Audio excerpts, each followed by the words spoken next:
My name's Rich Keane. I was a crew chief and a power plants mechanic for the Blue Angels during my time in the Navy.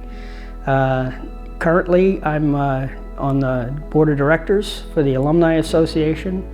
I'm also the historian for the Blue Angel Alumni Association. I joined the Navy right after high school. I knew that I wanted to go in the Navy my whole life. My father was Navy, most of my uncles were Navy, so I pretty much had no choice but to go in the Navy.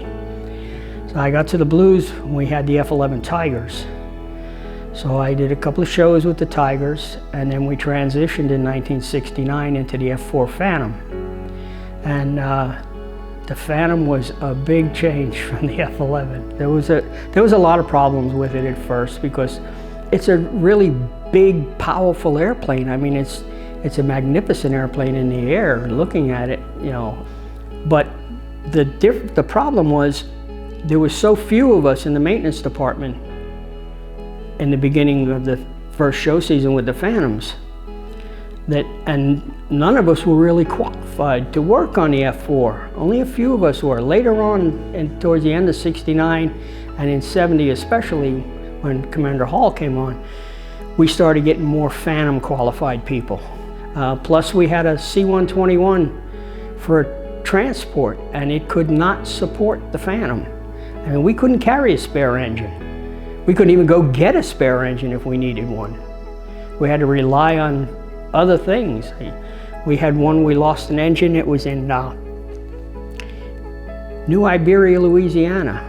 So we landed, we brought it in, we took it into the hangar that they had there. There was a C-119 flying boxcar that belonged to the Air National Guard. So we talked them into flying to Pensacola to pick up an engine for us. So while they flew to Pensacola, we stripped the engine out of the airplane and then stripped the engine down for the parts that had to be transferred over to the new engine. And she flew at 7:30 the next morning on a test hop. I was crew chief on the number 3 aircraft. The pilot was Ernie Christensen. Your main responsibilities is the airplane. Making sure all the repairs are done. Any problems that the pilot has written up on the aircraft, you make sure that it's clean, fueled, and ready to fly. The Blue Angels is the only squadron in the entire United States Navy where the pilots do not do a walk-around inspection. The crew chief does it. Everywhere else in the Navy, the pilot inspects his own aircraft. But on the Blue Angels, the crew chief does that. So you literally have the pilot's life in your hands.